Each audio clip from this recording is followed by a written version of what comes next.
त्याच्यामुळं नशीबवान आहेत वानखेडे सर तुम्ही की एवढी सॉफ्टवेअर इंजिनियर सून आपल्याला मिळालेली आहे. आपल्या घरामध्ये सुशिक्षित मुलगी ही आलेली आहे आणि सुशिक्षित माणसं राजकारणात असणं ही काळाची गरज आहे.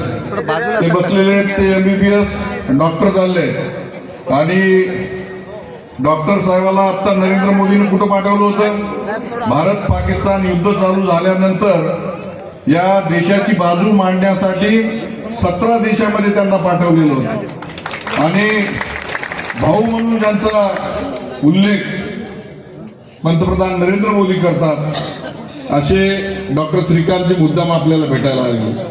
आपल्याला आठवत असेल मी खासदार असताना त्यावेळेस या भागातले शेतकरी मोठ्या प्रमाणावर आले होते की आमचा ऊस जाळून टाकावा लागतो.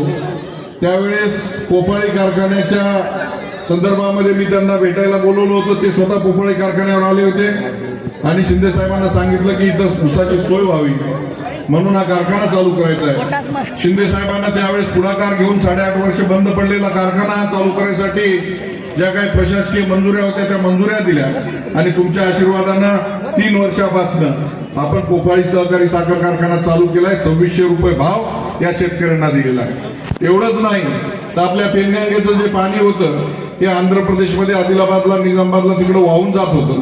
त्या इसापूरच्या खाली 7 आपण उच्च पातळीचे बॅरेजेस त्यावेळेस मंजूर केले आणि त्या पाण्याच्या माध्यमातून आपल्या विदर्भ आणि मराठवाड्यातली दोन्हीकडची साधारणतः 1 लाख एकर ही भिजवणी खाली काही दिवसामध्ये जमीन येणार आहे. आपण जाऊन पाहिलं तर बॅरेजेसची कामं सुद्धा सुरू झालेली.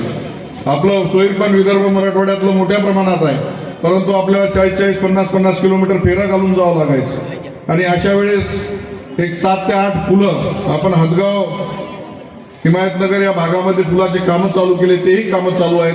बाबूरावजी तुम्ही पुढाकार घेतला त्यावेळेस तुम्ही कुठल्या पदावर नव्हते. साहेबांकडे बसस्टँडची मागणी केली. बसस्टँडचं जे गुडघ्या इतकाले खड्डे पडलेले होते तिथं कॉन्क्रिटीकरण झालं आणि लवकरच तिथं शॉपिंग कॉम्प्लेक्सला मंजुरी मिळालेली आहे. ते सुद्धा शॉपिंग कॉम्प्लेक्स आपण तिथं करणार आहोत. कुठलीही सत्ता इथं आमदार नव्हते आणि कुठलीही सत्ता नसताना मोठ्या प्रमाणामध्ये कामं आपण केले. जर आमच्या रोहिणीताईला जर आपण नगराध्यक्ष केलं तर 100% वरती आपल्या महाराष्ट्राचे उपमुख्यमंत्री साहेब बसलेले आहेत. या देशामध्ये सत्ता आपली आहे तेव्हा तिन्हीकडे जर बैलगाडीचे चाक दोन्ही बरोबर असले तर गाडी आपली बरोबर चालेल आणि इथं जर काँग्रेसच्या माणसाला दुसऱ्या माणसाला जर तुम्ही निवडून दिलं तर काम आपलं काही होणारच नाही. पुन्हा ते रडत बसणार. मला वाटतं खासदार सुद्धा रडत बसतात बरेचदा की बाबा माझी सत्ताच नाही, माझी सत्ताच नाही.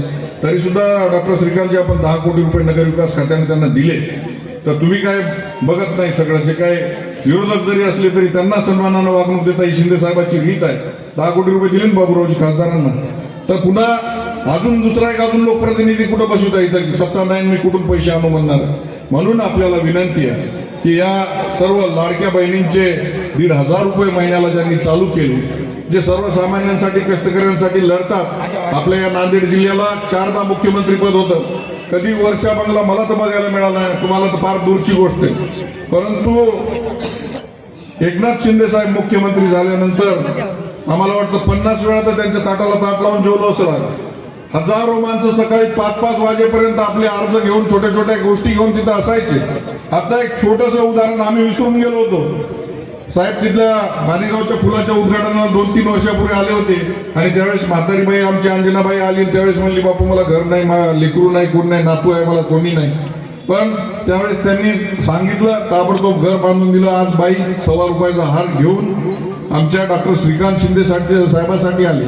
पैसे खूप लोकांनी कमवलेले आहेत परंतु जे हे प्रेम आहे ते प्रेम फक्त शिंदे कुटुंबियांनी कमवलेलं आहे. म्हणून समोर या लाडक्या बहिणी बसलेल्या आहेत. आपल्या सर्वांना विनंती करतो की आमच्या रोहिणीताईच्या धनुष्यबाण या निशाणीवर बटन दाबून प्रचंड बहुमतानं शिवसेना भाजप युतीच्या उमेदवाराला विजयी करा.